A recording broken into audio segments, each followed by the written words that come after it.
Hare Krishna, dear Hare devotees. Krishna, dear devotees, please accept our humble obeisances. All glories to Jagat Guru Shri Prabhu. All glories to each and everyone. Hare Krishna. Yes, today SRIMAD BHAGAVATAM has been spoken by His Grace SRIMAD SAHADEVA, our revered host, who needs no introduction of any kind. Thank you, Sahadeva, for accepting to speak today to us. We'll put the verse on the screen and you may start. Hare Krishna. Hare Krishna. Om Namo Bhagavate Vasudevaya. Om Namo Bhagavate Vasudevaya. Om Namo Bhagavate Vasudevaya. Narayanam Namaskrityam Naram Chaiva Narottamam Devim Saraswatim Vyasam Tato Jayamudhirayat Nashtaprayeshu Abhadreshu Nityam Bhagavata Sevaya Bhagavate Uttamashloke Bhakti Bhavati Naishtiki. Hare Krishna. So, like we said, we thank you all for being here. And today we are reading from SRIMAD BHAGAVATAM, Canto 3, Chapter 4, text number 16. Karmani anihasya bhavo bhavasyate Durgashayutari bhayat palayanam Kalatmano yat pramada yutashamaha Swatmanirate kidyati dirbidam iha Karmani anihasya bhavo bhavasyate Durgashayutari bhayat palayanam Kalatmano yat pramada yutashramaha Swatmanirate kidyati dirbidam iha Karmani anihasya bhavo bhavasyate Durgashayutari bhayat palayanam Kalatmano yat pramada yutashramaha Swatmanirate kidyati dirbidam iha. Synonyms. Karmani, activities. Anihasya, of one who has no desire. Bhavaha, birth. Abhavasya, of one who is never born. Te, yo. Druga ashrayaha, taking shelter of the fort. Ata, thereafter. Aribayat, out of fear of the enemies. Palayanam, flee. Kala atmanaha, of he who is the controller of eternal time. Yat, that. Pramadayuta, in the association of women. Ashramaha, household life. Swa atman, in your own self. Ratehe, one who enjoys.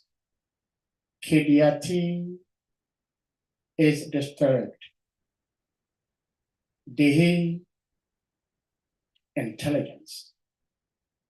Vidam, of the learned. Iha, in this world. Translation and purport by Jagat Guru, Bharat Guru, A.C. Bhaktivedanta Swami Srila Prabhupada Ki Jai. Translation.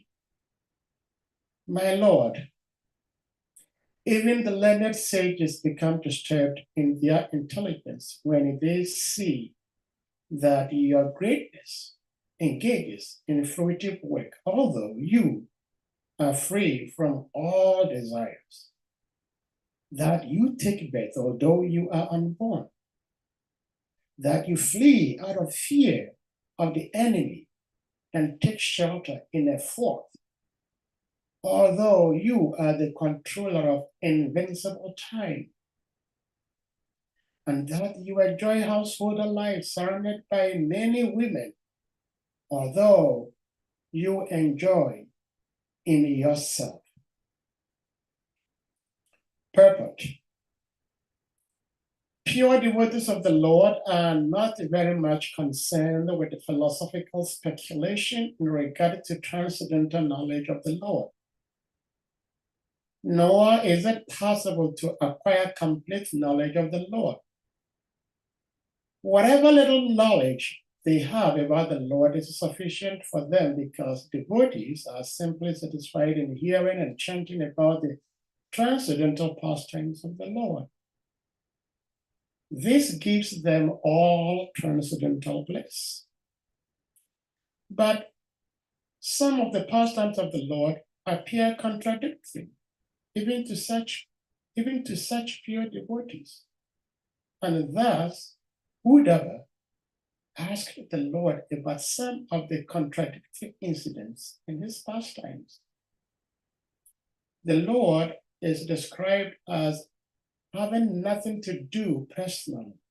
And it is actually so, because even in the creation and sustenance of the material world, the Lord has nothing to do. It seems contradictory then to hear that the Lord personally lifts the Govardhan Hill for the protection of his unalloyed devotees. The Lord is the supreme Brahman, the absolute truth, the personality of Godhead appearing like a man. But Uddhava had doubts whether he could have so many transcendental activities. There is no difference between the personality of Godhead and the impersonal Brahman. How then can the Lord have so many things to do, whereas the impersonal Brahman is stated to have nothing to do, either materially or spiritually? If the Lord is ever unborn, how then is he born as the son of Vasudeva and Devaki? He is fearful even to color time, the supreme fear. And yet, the Lord is afraid of fighting Jarasandha and takes shelter in a fort. How can one who is full in himself take pleasure in the association of many women? How can he take wives and, just like a householder, take pleasure in the association of family members, children, relatives, and parents? All these apparently contradictory happenings bewilder even the greatest learned scholars, who, thus bewildered, cannot understand whether inactivity is a fact or whether his activities are only imitations. The solution is that the Lord has nothing to do with anything mundane. All his activities are transcendental. This cannot be understood by the mundane speculators. For the mundane speculators, there is certainly a kind of bewilderment, but for the transcendental devotees, there is nothing astonishing in this. The Brahman conception of the absolute truth is certainly the negation of all mundane activities. But the Para-Brahman conception is full with transcendental activities. One who knows the distinction between the conception of Brahman and the conception of Supreme Brahman is certainly the real transcendentalist. There is no bewilderment for such transcendentalists. The Lord himself also declares in Bhagavad Gita 10:2, even the greatest sages and demigods can know hardly anything about my activities and transcendental potencies. The right explanation of the Lord's activities is given by grandfather Bhishmadev in SRIMAD Bhagavatam, Canto 1, Chapter 9, text number 16, as follows. Nahi asya kahichit rajan puman veda vidit stitam yad ujinjatasya yukta muyante kavayopihi. I'll take the translation again. My Lord, even the learned sages become disturbed in their intelligence when they see that your greatness engages in fruitive work, although you are free from all desires, that you take birth, although you are unborn, that you flee out of fear of the enemy and take shelter in a fort, although you are the controller of invincible time, and that you enjoy householder life surrounded by many women, although you enjoy in yourself. Oma jana timarandasya, jana jana shalakaya, chakshu anmalitam yena, tasmai Shri Gurave Namaha. Shri Chaitanya Manobishtam Stapitam Yena Bhutale Swayam Rupa Kadamayam Dadati Swapadantikam.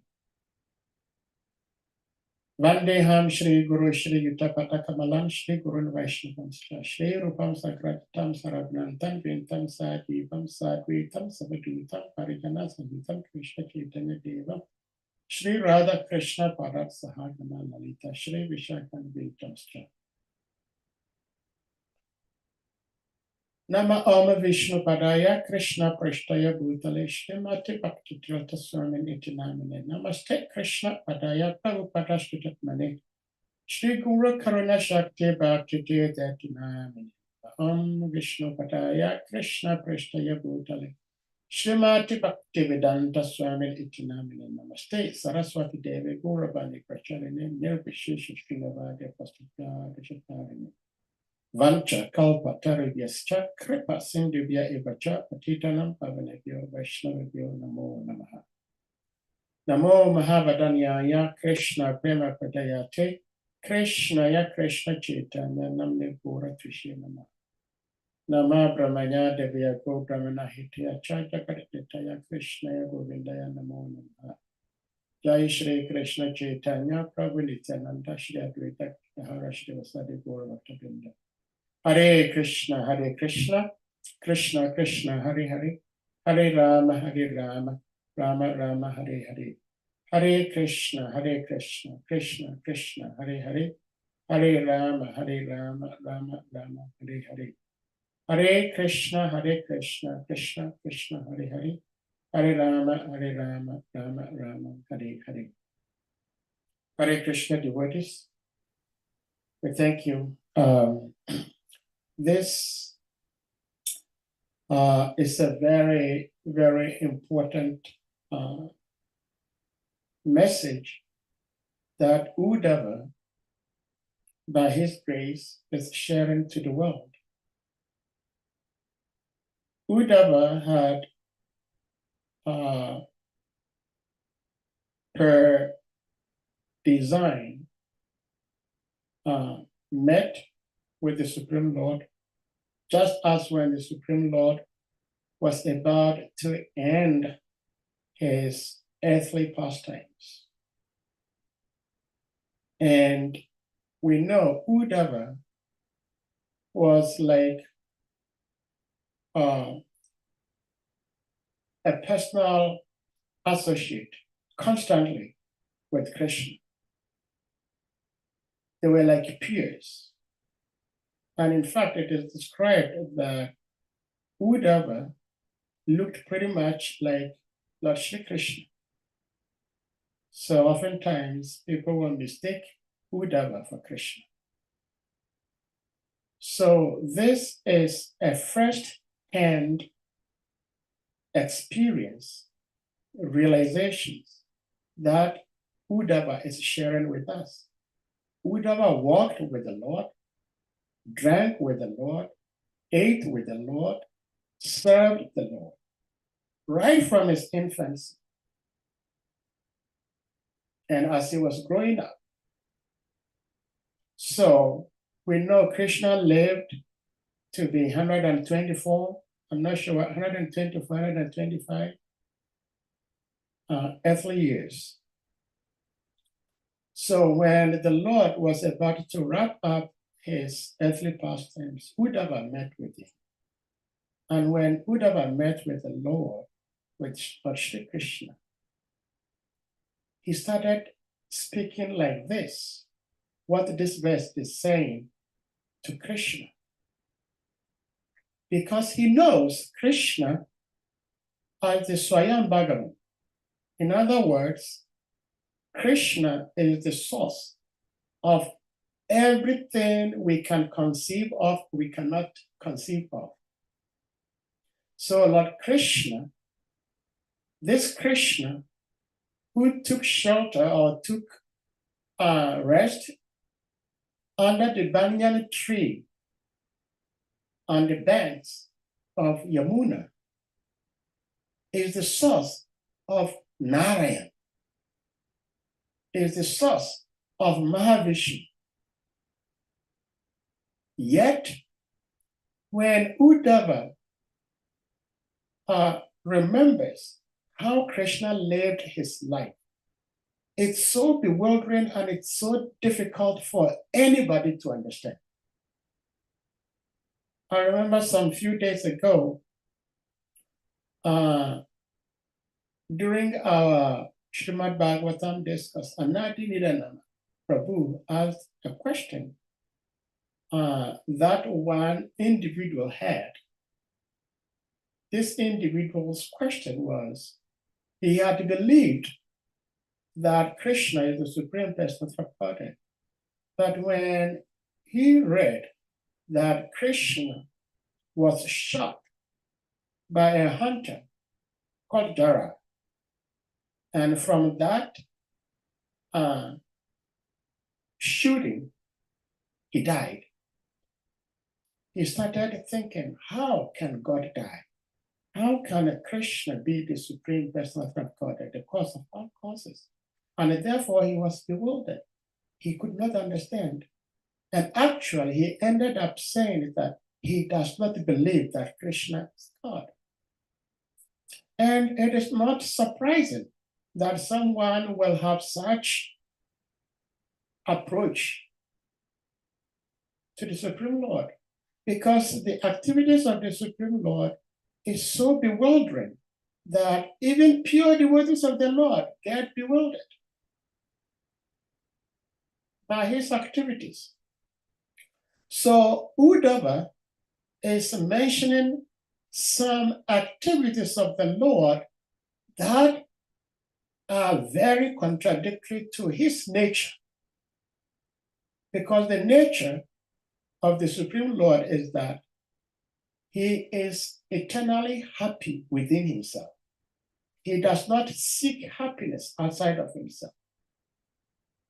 But we see in his life that Krishna married 16,108 wives, and he had 11 children with each of the 16,108 wives, 10 boys, 1 girl to each. And so he was busy as a family man. You know, if, especially like those of us from Africa, where some of us, our parents had more than 1, 2 wives. So we come from a very huge family. And you all, or we all, know how busy our fathers were, because they were interacting with so many women at different times, interacting with so many of the children, and sometimes the grandchildren. They're always busy. These are the activities of householders. And Lord Krishna, who we are discussing about, once appeared as Kapila Dev, and his mother was Devavati. So Lord Kapila was speaking to his mother Devavati and was telling Devavati how material nature cheats the loving entity. And one special way material nature cheats the loving entities is that of householder life. A man marries a woman, they have children, and they become so much infatuated with the family lifestyle. And in this way, during the day, the man is so busy working so hard to take care of the family. And at night, he is so busy with the wife and the children. And it's in this way, slowly, gradually, he is spending all his time with the families and have no single time dedicated to serving the Supreme Lord. We know the sun enlivens each and every one, and at the same time shortens our lives also. So the sun rose yesterday, it set yesterday, it's risen again today, it's going to set again later today. By this constant rising and setting of the sun, we are all getting closer and closer to dying. So if we do not spend these times we have, the rising and the setting of the sun, to serving Krishna, and we become so much obsessed or infatuated with something else and we forget about Krishna, we are wasting our human lives. But in that same teachings, Kapila, Lord Kapila was giving to his mother, Lord Kapila Dev also taught that when someone is in the householder life and engages the family and he himself or herself in the service of the Lord, even though such a person is living a householder life, but he's not wasting his life. And so this is the teachings, the lessons that have been given to us by the scriptures and the Acharya, that we should never forget Krishna. We should always remember Krishna. Now, it's bewildering to so many people how the Supreme Lord himself will also live a life just like ordinary human beings. And so Uddhava is asking these questions. And in fact, we know Lord Brahma was born from the lotus navel of the Supreme Lord. And so Lord Brahma, his mother is the Supreme Lord himself. Remember, I did not say the father of Lord Brahma is the Supreme Lord. I said his mother, because we were all conceived by a woman, and we were in a mother's womb. And how were we feeding? While we were in the mother's womb, we were feeding through the umbilical cord. That is from us as individual to the mother. So whatever the mother eats, we also get our nourishment through the umbilical cord. And so maybe some other day we may discuss in detail about the spiritual significance of the umbilical cord, the navel. When we are born, the navel is severed. But even when the navel is severed, the child is still connected to the mother. And even after leaving the body, there is still a connection. And therefore, we see the umbilical cord coming out of the Supreme Lord, Lord Vishnu, that gave birth to Lord Brahma. In that sense, it's not been severed. It's still there. It's still connected. Now, this Lord Brahma, who knows his mother, the Supreme Lord, he knows him very well. He knows the Supreme Lord very well. He's described him in so many ways, beautifully, in the Brahma Samhita. And in Cantos 1 and 2, the Supreme Lord was very much described, very, very much detailed by Lord Brahma, which we have already studied. Yet, this Lord Brahma was bewildered when the Supreme Lord appeared on earth and was walking barefoot in the holy land of Vrindavan. Lord Brahma looked at Lord Krishna and he got bewildered. He says, I have to test this boy to see whether this boy is truly my Lord, whom I adore and worship.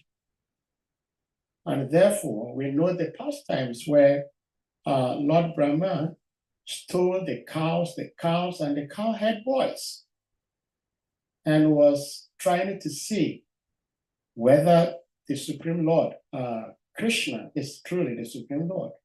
Of course, we know what happened.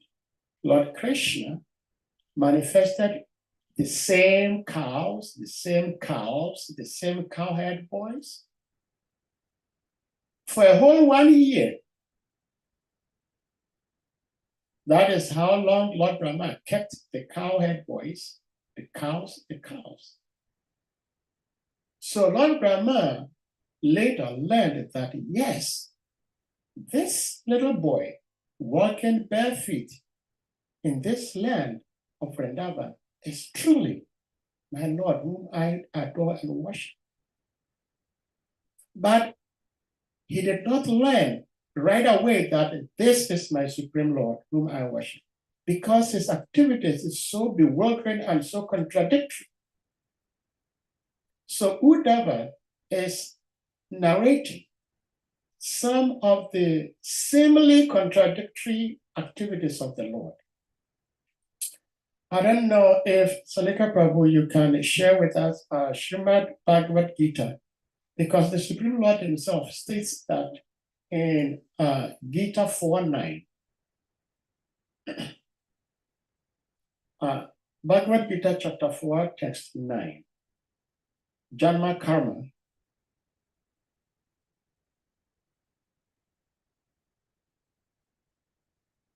Janma karma cha nedivyam. So, in this particular text, yes, Janma karma cha nedivyam evam yubeti tatwataha. Tyatva deham punar janma na iti man iti sarujana. One who knows the transcendental nature of my appearance and activities does not upon a leaving the body take his birth again in this material world, but attains my eternal abode, O Arjuna. This is what Krishna is telling us. Therefore, you see, when you have something in hand, you oftentimes do not truly value the use of such a thing until you lose it. Before we became devotees, when we saw the Hare Krishna devotees, we very much respected them so much. We did. But today we've become one of them. And quite unfortunately, some of us do not have the same respect we had for these devotees when we were not devotees. But we should not make such a mistake. the respect we had for devotees before we became devotees, we should continue and actually go deeper in respecting these devotees, because it is never easy for a jiva to come to the understanding that this Krishna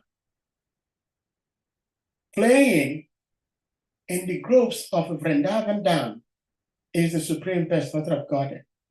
And then we have him on the altar and worshiping him is very rare. Therefore, anyone who has come to this level of understanding and actually behaving in such ways that the Supreme Lord, Krishna, is the Swayam Bhagavan, is the ultimate, should always be respected. Because Lord Brahma was even bewildered. So many people cannot fathom how Krishna's activities in any way, shape, or form portray him to be the Supreme Personality of Godhead. Lord Sri Krishna was fighting Jarasandha. It's mentioned in the text and in the purport specifically by Srila Prabhupada.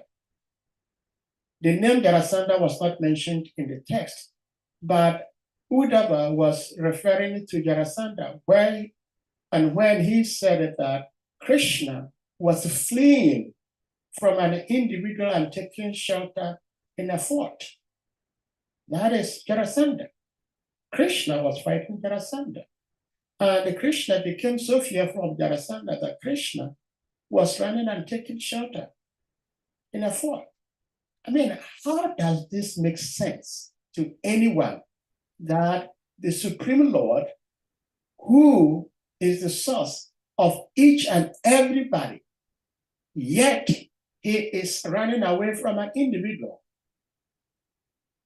Yes. Thank you for sharing that.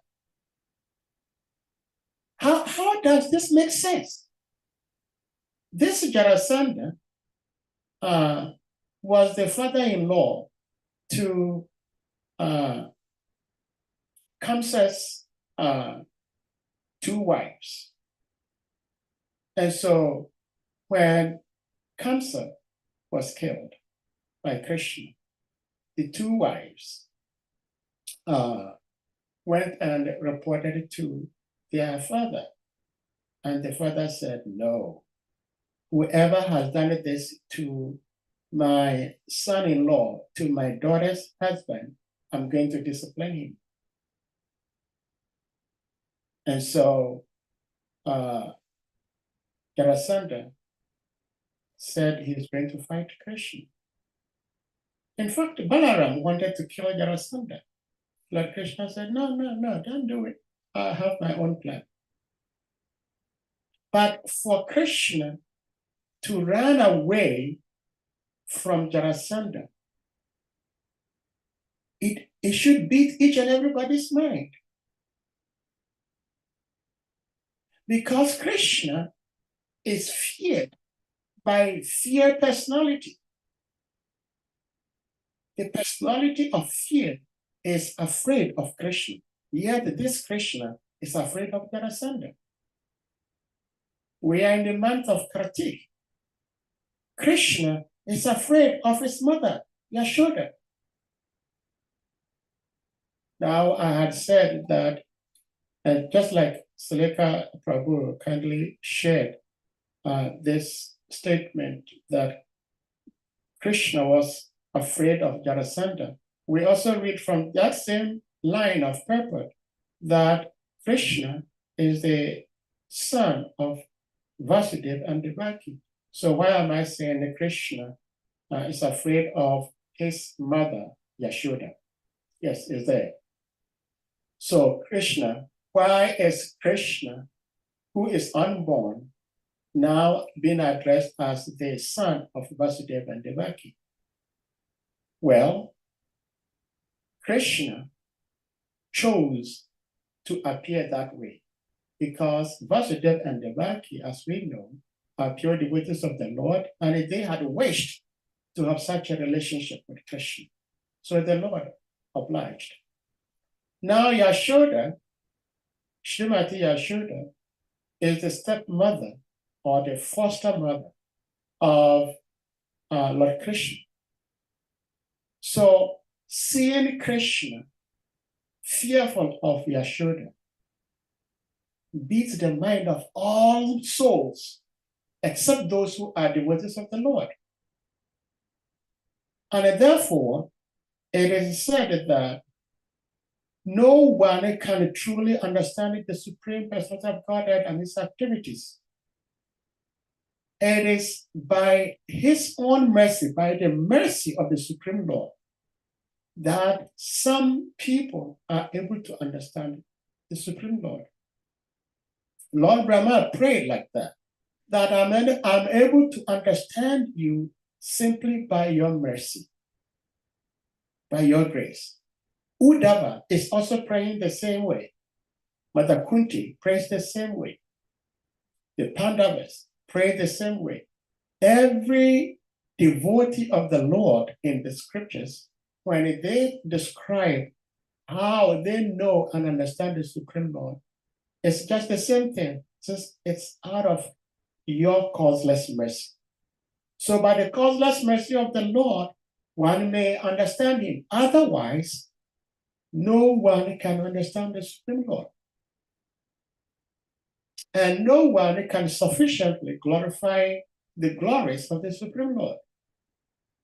We know the Supreme Lord in his form as Ananta Sesha with hundreds and thousands of mouths constantly glorifying the Supreme Lord, yet is unable to glorify the Supreme Lord. Even in the Bible, Ecclesiastes says the same thing. Ecclesiastes chapter 8, text 16, 17, 18 says the same thing, that it says, who can understand the activities of the Lord?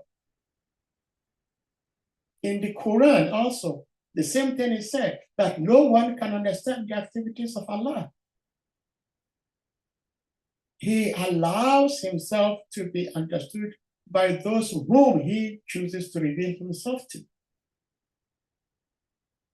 So in all revealed scriptures, the understanding is obvious, it's clear there that no one can understand the Supreme Lord except the Supreme Lord himself has chosen a particular individual to understand him.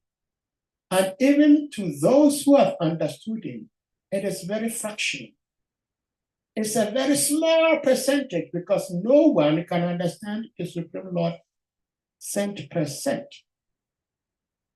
Even if the Supreme Lord himself gives one the opportunity to understand him, Krishna, still that individual cannot understand the Supreme Lord 100%. So Krishna, his activities is always bewildering. I would like Salika Prabhu in the text, in the purport, the last reference that Srila Prabhupada made, which is SRIMAD BHAGAVATAM Canto 1, Chapter 9, Text 16. If you may put it up, because there is so much to learn from that. Otherwise, I can also share it. Yeah.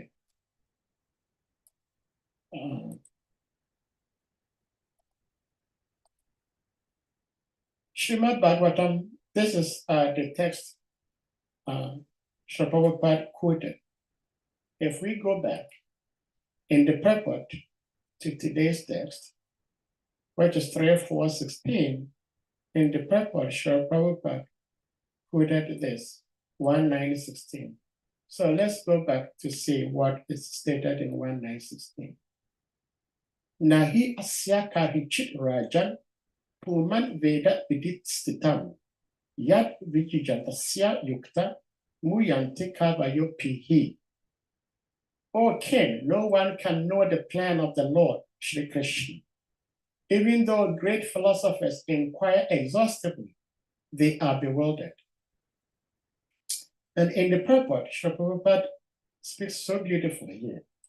The bewilderment of Maharaj Yudhishthira over his past sinful acts and the resultant sufferings, etc., is completely negated by the great authority Bhishma, one of the 12 authorized persons.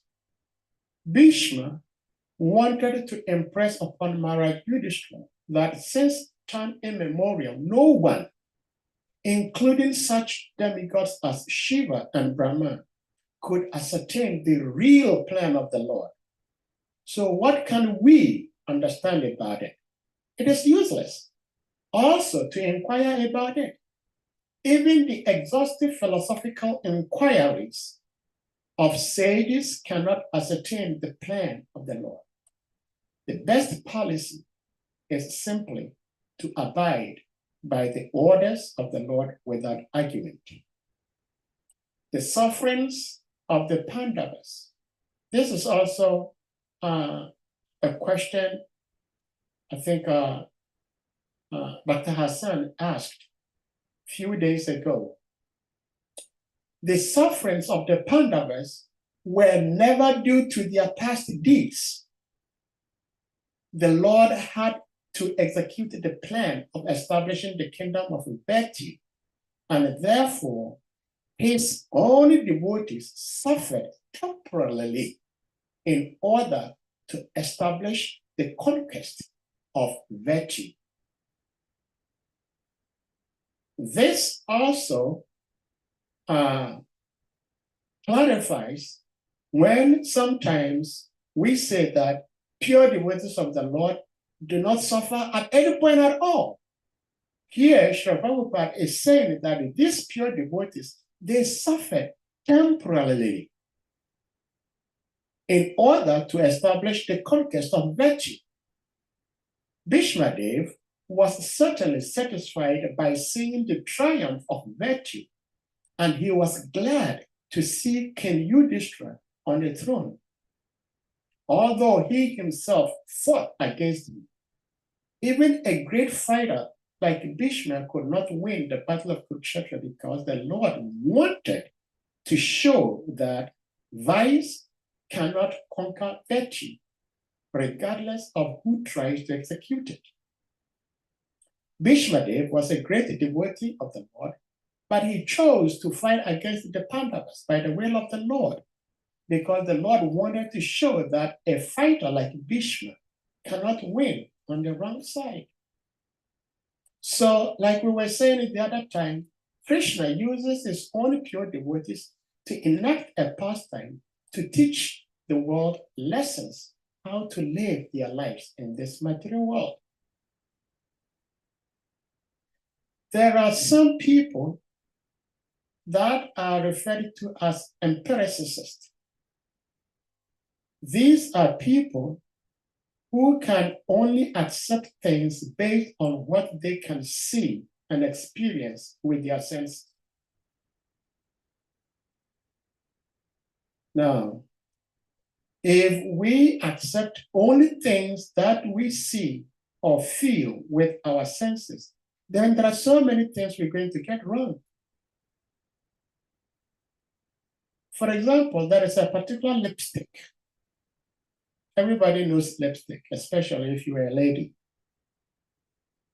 There is a particular lipstick which is very transparent. It's very clear, transparent. So if someone sees this transparent lipstick, his conclusion will be that this lipstick is so transparent, it cannot change to any color. But this lipstick is so special to the point that once you apply it on your lips, your lips change color, and it reflects on the transparent lipstick that you applied to your lips. Based on your emotions, the color changes. It may change to pink, it may change to red, it may change to tan. Same transparent lipstick. This is just a material thing. So if we just see Krishna with our carnal senses, with our mundane eyes, and we see Krishna mourning that he's been shot in the foot by Jara, then our conclusion is that, oh yes, he's just one of us. Just imagine. He's doing the very things we're doing. How then can you say that he is different? Excuse me. And therefore, Uddhava is rightly saying that even philosophers who have studied so hard to understand what's going on in this world, they still cannot understand Krishna. They cannot understand Krishna. Because if we want to judge or conclude whatever we are seeing based on what we see and experience, then we're going to have so many things judged wrongly. Because sensory experience and empirical evidence fall short to experiential of spiritual stuff. To experience spiritual things, these mundane senses cannot fathom, cannot understand. It's impossible. Again, in the teachings of Lord Chaitanya, Srila Prabhupada also makes very important statement there. In the teachings of Lord Chaitanya, let me see here, teachings of Lord Chaitanya.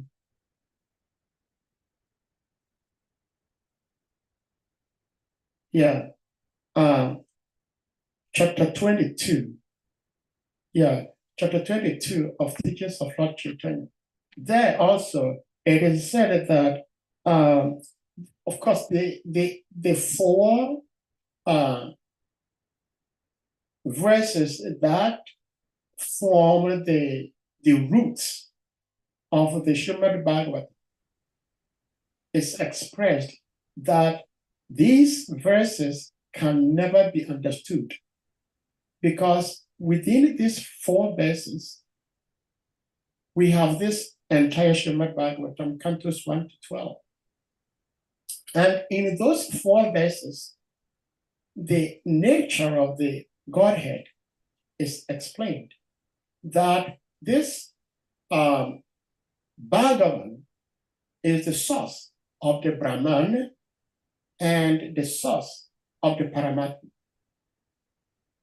Now, if someone is coming from the epistemological view of this empirical approach to understanding the Supreme Lord, it's impossible. It's impossible to achieve it because the Supreme Lord is beyond the realm of the carnal senses. And therefore, for one to understand the Supreme Lord, one has to be given spiritual senses. And the spiritual senses is given to such individuals through the process of devotional service, bhakti yoga. So when one performs devotional service, that is how and when one begins to understand Krishna. And therefore, in this purport, we are hearing that the gopis and the gopas, they never attended any formal school. They didn't study any formal education. But they understood Krishna much, much deeper and better than all the philosophers who were studying the Vedanta. There are many people who study the Vedanta Sutra, yet they are bewildered, they cannot understand Krishna. In fact, it has even led them to believing that Krishna is born out of Narayan, that Narayan is the cause or the source of Krishna. That is what studying the Vedas will lead you to. But Those who study the Vedas do not understand that Krishna is the end, Vedanta. If we want to know the end of Vedanta, then that is Krishna. So if someone is studying the Vedanta and has not come to the level of understanding and appreciating that Krishna is the source of everything, then his Vedanta studies fall short and fall short big. So this is the nature of the Supreme Lord. When we are studying about the Supreme Lord from the SRIMAD BHAGAVATAM and such wonderful scriptures, the whole understanding is trying to enjoy the pastimes of the Lord. And in our own little way, trying to understand why Krishna did this. What am I learning from what Krishna did? But if someone is studying the scriptures, if someone is performing devotional service with the idea that by performing this devotional service, I will come to fully understand Krishna, you're deceiving yourself, because that time will never come, because that is never in existence. It does not exist. So how do you attain something that does not exist? Total, absolute comprehension of the Supreme Lord is impossible. It's impossible. But when one performs devotional service, then by the grace of the Supreme Lord gives such an individual some level of understanding based on how much that particular individual wants to know Krishna. Krishna will give him that much knowledge to understand him. But we should understand that Krishna plays lots of contradictory activities to the mundane eyes. But to his pure devotees, they enjoy seeing Krishna playing such similar contradictory activities. Like the gopis, when they see Krishna play like he has a headache, they do not even care to know whether Krishna is Godhead, and if it's Godhead, how can he have a headache? So how would he actually need anything from any of us? We need some things from him, or we need everything from him. So how come that he needs something from us? They do not have to ponder, task their brain to thinking about why this, why that, why this, why that. They just went ahead and did it. And so in the purport, Srila Prabhupada was stating that the bottom line of the Vedic literatures is that just humbly, readily accept the orders of the spiritual master, Krishna. Because the spiritual master represents Krishna, just obey the spiritual master. When we obey the spiritual master, we are obeying Krishna, because the spiritual master is the via medium of Krishna. So Krishna, he can give one the benefit of knowing and understanding him. And that is why I said from the very beginning that we should give very, very utmost respect to all devotees who have come to the platform of accepting that Krishna is the Supreme Personality of Godhead. And they're not just accepting that he is the Supreme Personality of Godhead, but they are actually rendering service unto him and his devotees. So whenever someone serves Krishna and serves his devotees, we should worship such an individual because they have understood Krishna. And they have understood Krishna because Krishna has been so merciful upon them, and Krishna has touched them and blessed them. So when we go to someone that has been blessed by Krishna, that is how we also get blessed. And this secret of receiving the blessings of the Supreme Lord through his associates, through his agents, through his spirit devotees, has been carefully designed by our acharyas and carefully handed out to us by Jagat Guru Srila Prabhupada. And it's been continued by the disciples of Srila Prabhupada, and they're passing them on to us. And so it is said that those who truly cherish something that is really valuable, they also share with others. Therefore, if we truly believe that what we have is so valuable, then we have to share it. Therefore, we have to preach. So it is said that those who have lives, they preach. As long as we're sitting here, we have lives, we have to preach. When we read the scriptures, when you hear from the scriptures, these are the glories.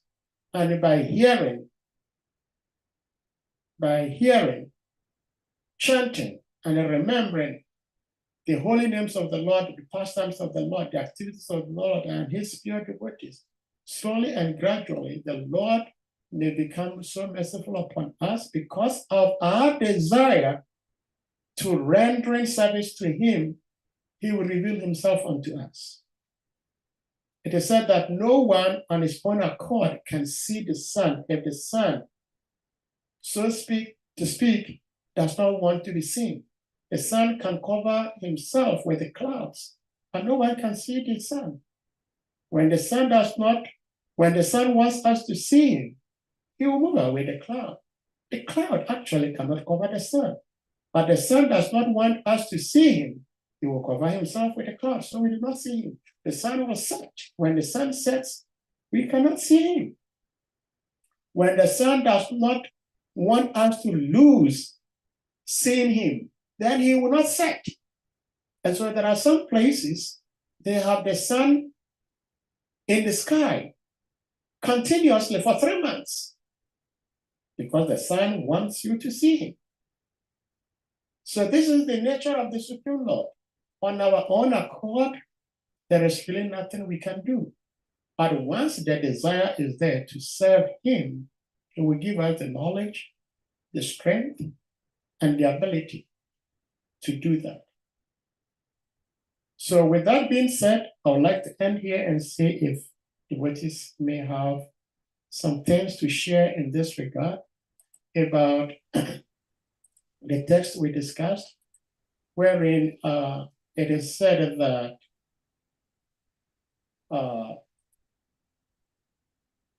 that is 3.4.16, Uddhava speaking to Lord Krishna. Says, "Oh my Lord, even the learned sages become disturbed in their intelligence when they see that your greatness engages in fruitive work, although you are free from all desires. That you take birth, although you are unborn.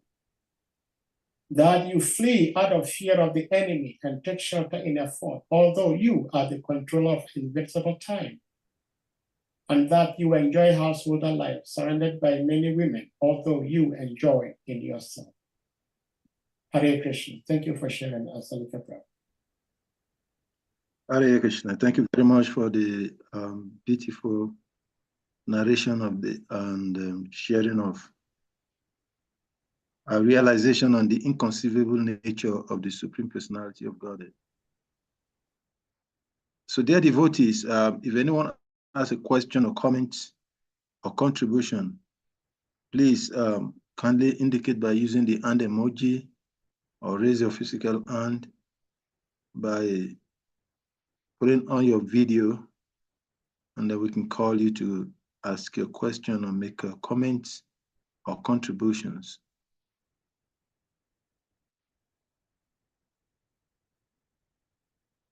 In the course of the class, you reference several life physical experience portraying the inconceivable nature of the Supreme Personality of God. And you equally shared some references from the Western philosophy scripture, the Bible, the Quran, and you quoted a very interesting book in the Bible, which is called the Ecclesiastes. According to those who are scholars, that particular book was written by King Solomon. And King Solomon was said to be a very wise person.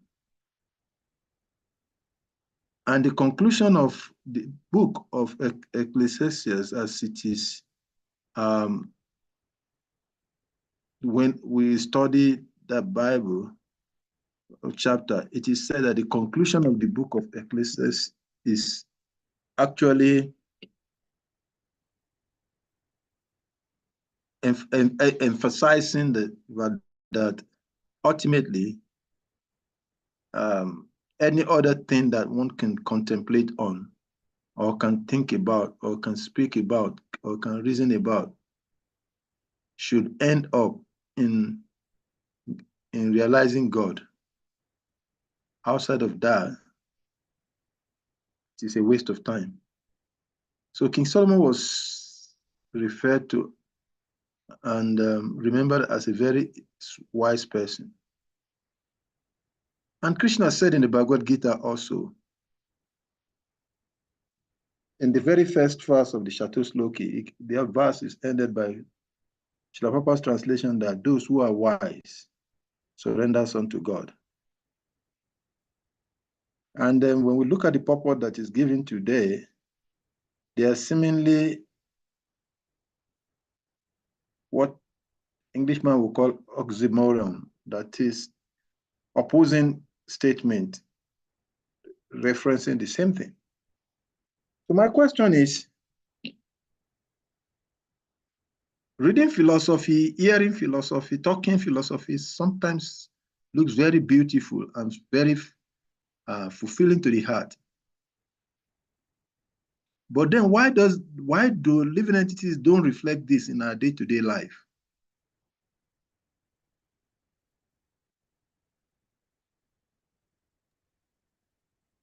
Well, it is said that those who ran away from philosophy are living dead. Because philosophy, if we may break it down, philo is a Latin word, which means love, philo. And then Sophie means knowledge. And so we have some group of people, we call them the Sufis. These are people who take time to study about the nature of our material world and what is related to this material world. So philosophy simply means that you have love for knowledge.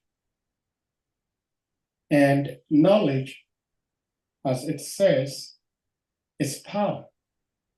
Because when we know what to do, then we will have the power to change the course of events. If we have no knowledge of how to solve problems, then, excuse me, say we become more or less like brutish animals. For example, if you live in a tropical zone, it gets so hot, and you figure out if it gets so hot that it's become unbearable, what do I do? Then you figure out, oh yeah, we can do something like air conditioning. We can cool down ourselves with something. And so air conditioning was invented. And sometimes if you are in the temperate zone, it gets so cold. Like I think yesterday, we were hearing about Uddhava temple in the Himalayas, where it gets so cold. So the altar or the temple is closed 6 months, open 6 months. When the weather is too cold, you have to figure out what to do. And so there is a knowledge as to what to do to keep yourself alive in the midst of excessive heat, excessive cold. If you do not know, then you're going to be remaining there and die. So one should seek knowledge. And that is what Prophet Muhammad, peace be upon him, said. He says, seek ye knowledge, even if it's as far as India, because those days, from Arabia to India was a very long trip. And again, he says, if the mountain does not come to you, you should go to the mountain. So knowledge is a very necessary tool. However, there is no knowledge to sufficiently help one to fully understand God. And again, Prophet Muhammad, peace be upon him, said, if we should take all the trees on the surface of the earth to be pencil, and all bodies of water on the surface of the earth to be a sheet of paper, and we just wanted to write about God, we still will not be sufficient. We'll still not be able to write about God. Because this being we're talking about, God, has no beginning, has no end. So where are you going to begin and where are you going to end when you want to discuss about him?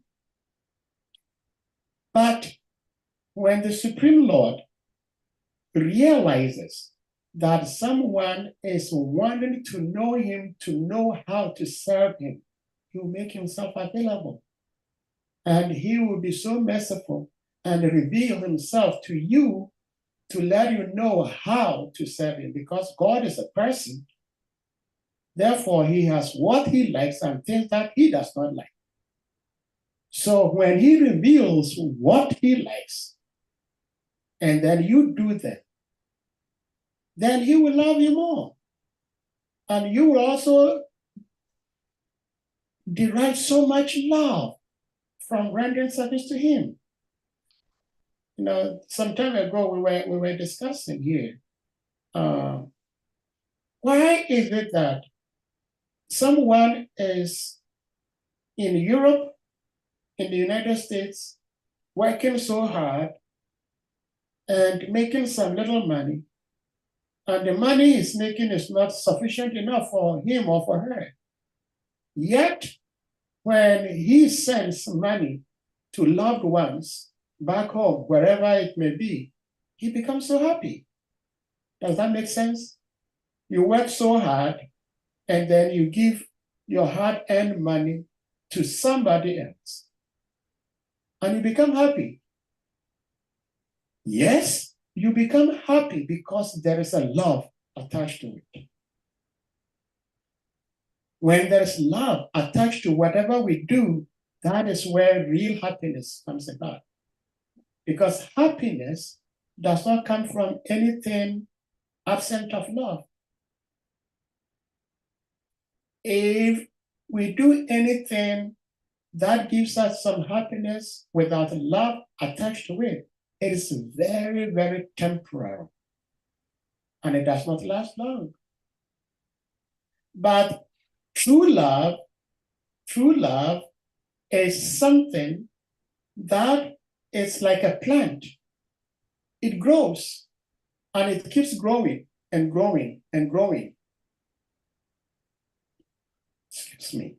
So if we claim that we love God, then our love of God should keep increasing. It should not shrink. It should not decline. Lots of us, our love for God is in decline, if it's not completely off. But the true test of one's love is that the love you have for God, the services you render to God, you want to do it more and more. So yes, it's unfortunate that oftentimes we do not fall in love. We do not fall in love with knowledge.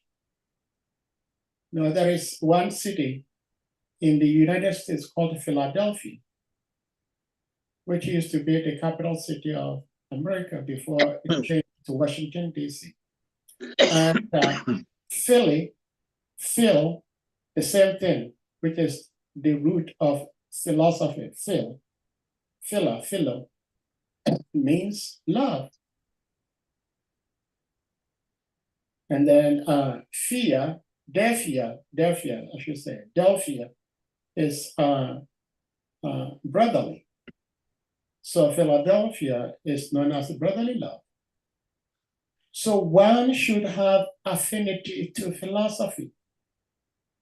But philosophy becomes dry if it is not connected to Christian. Because when one truly loves philosophy, slowly and gradually it will lead one to Christian, the root cause of everything. Hare Krishna. Hare Krishna. Thank you so much, Sahadeva, for the elucidation on the importance of knowledge and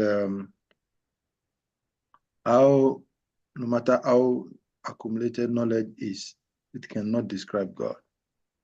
But I'll ask a further question to further clarify my question. We learn philosophy, we hear philosophy, we read philosophy, and it's very soothing to the heart.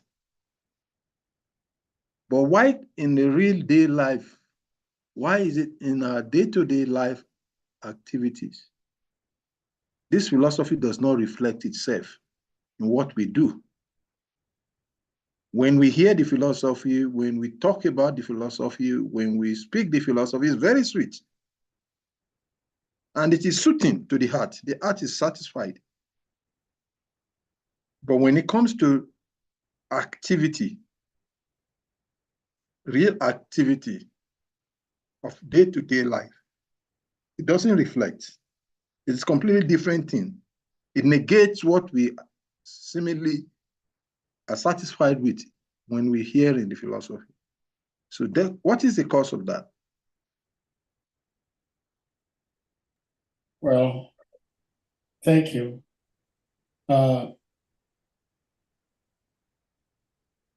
is said in the Bible, the soul is willing, but the flesh is weak, or the body is weak, as says by Paul. See, we have this common saying, talk is cheap. I can sit here, study the scriptures, come here and speak so beautifully. Because it's cheap. Anybody can do it. But the most expensive part of it all is the doing. And the doing part requires a very deliberate, conscious effort to making it happen. I can sit here and if I'm a coach, if I'm a manager to a soccer team, I can call all my players and then tell them, do this, do that. When the ball goes this way, go this way, go that way. It's on paper, it's there. But if the players do not move according to the plan and where the ball is going, whatever we said on paper yields nothing. But it requires a conscious effort. And that is why I suggest to myself and also suggest to other devotees that we are asked to chant Hare Krishna Maha Mantra to purify our hearts and consciousness. We should not just chant without within our hearts and within our own mind, we're thinking and crying to the Lord that I have this difficulty. I want you to help me get rid of this anatta. Please, dear Lord, I want to know you. I want to serve you. And therefore, I'm calling on you. Please help me. When we have this conscious crying behind our chanting, that is when our chanting becomes very efficacious, very powerful. We're not just chanting aimlessly, just chanting. There is a benefit in that. Just repeating the holy names of the Lord, it's okay, because you derive some nectar. But especially from the beginning stages of our devotional life, there must be a conscious effort behind the chanting. Just like when someone is learning how to play a piano, you make a conscious effort. I want to know which key I'm pressing. Am I to press white key, black key? Which key do I press? And so as you're learning to play piano, all your attention is on the keyboard. Now, when one becomes perfect, he does not necessarily have to look on the keyboard. He can still be looking around and still be playing on the keyboard so beautifully. So from the very beginning of our spiritual life, there must be a very dire conscious effort to plead to Krishna. And that is why Srila Prabhupada reminds us and educates us that when we chant the Hare Krishna Mahamantra, we should chant it in the mood of a child crying out to his mother for protection. So if a child is just crying for no reason, sometimes the mother may even ignore him. That's just temper tantrum. But when the child is crying to the mother and also saying what he needs, then the mother will turn her attention to the child. Oh, this is what you need. And then she will give to the child. So unfortunately, we do not make such conscious effort to practicing devotional service. I remember one time Mother Rukmini Devi was speaking, and she asked all of us, and she specifically mentioned my name, Sahadeva. Why are you chanting Hare Krishna Mahamantra? And I very well remember my answer. My answer was that I'm chanting Hare Krishna Mahamantra because my spiritual master asked me to chant at least a minimum 16 rounds a day. So I'm chanting, which was a good answer. But that is an answer a pure devotee will give. And since I'm not a pure devotee, I am not chanting Hare Krishna Mahamantra simply because my spiritual master asked me to chant. I'm chanting Hare Krishna Mahamantra because my spiritual master asked me to chant the mantra so that I will constantly be engaged in the service of Krishna. So as I'm chanting, the effort behind the chanting is that, please, I do not want to get away from your devotional service. Please engage me in your devotional service. So this consciousness must be there. Then it will get to a point that I would not even consciously think about me engaging, praying for Krishna to protect me, to engage in the service of Krishna. But I would automatically be engaged in the service of Krishna. So we are all neophytes. Or I should say, for myself, I am a neophyte. Therefore, my mood of studying the philosophy is that I have to put it into action. If I do not put it into action, like again, coming from a Christian background, the Bible tells us that faith without work is dead. If I always chant, I love you, I love you, I love you, and I do not do anything to demonstrate how much I love you, what is the use of I love you, I love you, I love you? And in today's world, about 95 to 99% of songs we hear all talk about love. We have so many social media platforms where so many people have so many followers, thinking these are people who love me. Yet, you need water to drink. You have nobody to call on to give you water to drink. That is not real love. It's lip service. So unfortunately, most of us in today's world are only performing lip service. We are not truly performing the real service. And those who perform the actual service, they quickly get Krishna's mercy. So the secret to getting Krishna's mercy is actually practicing the philosophy to make it live. If we do not practice the philosophy, it will be a dead philosophy. If we preach love and people do not see the love being lived, it's a dead love. And that is why I was saying that devotional service, as described in the Chaitanya Charitamrita by Lord Shri Krishna himself in the form of Lord Chaitanya, says it's a tree, the tree of devotional service. And Lord Chaitanya himself is the garden. And he himself is watering the tree. The tree has to be watered so that it can grow and bear fruits. We do not want to just grow trees that do not bear fruits.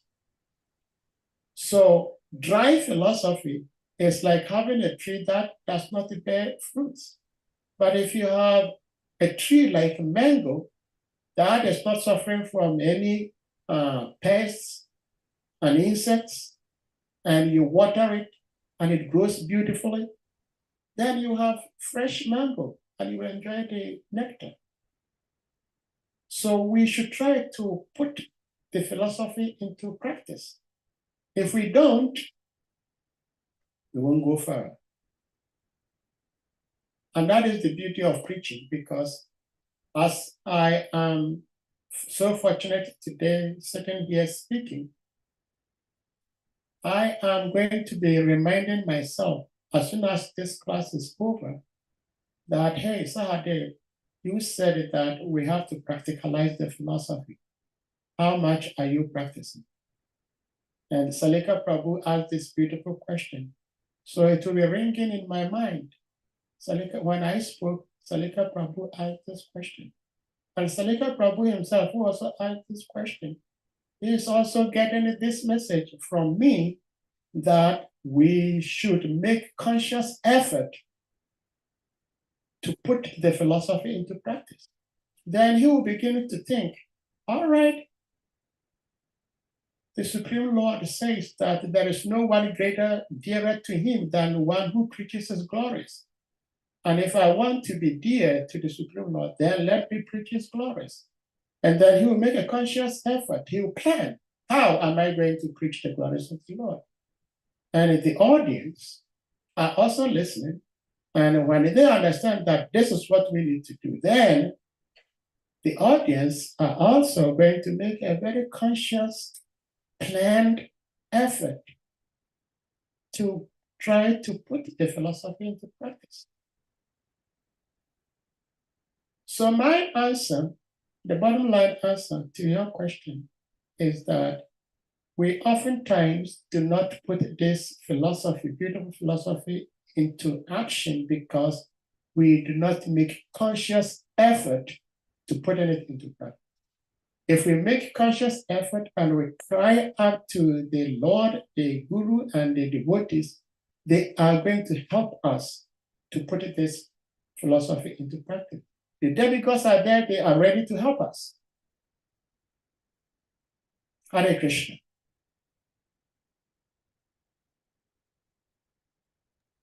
Hare Krishna. Thank you very much for the answer. So, anybody has another question or comment? or contribution?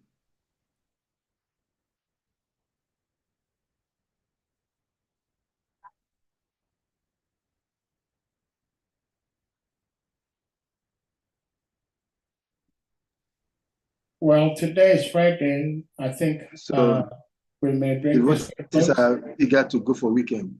Yes. Or maybe they are scared that the Professor Sahadeva will smash their question if they ask. Okay, dear devotees, if there is no question or comment, further question or comment, I guess we'll have to kindly unmute and express deep appreciation for our speaker today, His Grace Sriman Sahadeva Prabhu, who has spoken very beautifully on the 16th verse of the 4th chapter of the 3rd canto of SRIMAD BHAGAVATAM. Hare Krishna, Hare Krishna, Krishna Krishna, Krishna Krishna, Hare Hare, Hare Hare Rama, Rama, Hare Rama Rama, Hare Rama Rama, Rama, Rama Rama, Hare Hare. Vanchakarpata Rubhyascha Kripa Vacha Sindhubhyascha Patitanam Patitanam Vaishnavibhyo Vaishnavibhyo Oh, Namo Namaha. Namo. His Grace Sriman Sahadeva Prabhu ki. Jai. All glories to His Holiness. His confounder Acharya Devangeshwara Prabhupada ki jai. Jai. Srimad Bhagavatam ki jai. Jai. Gora Piminande. Hare Hare.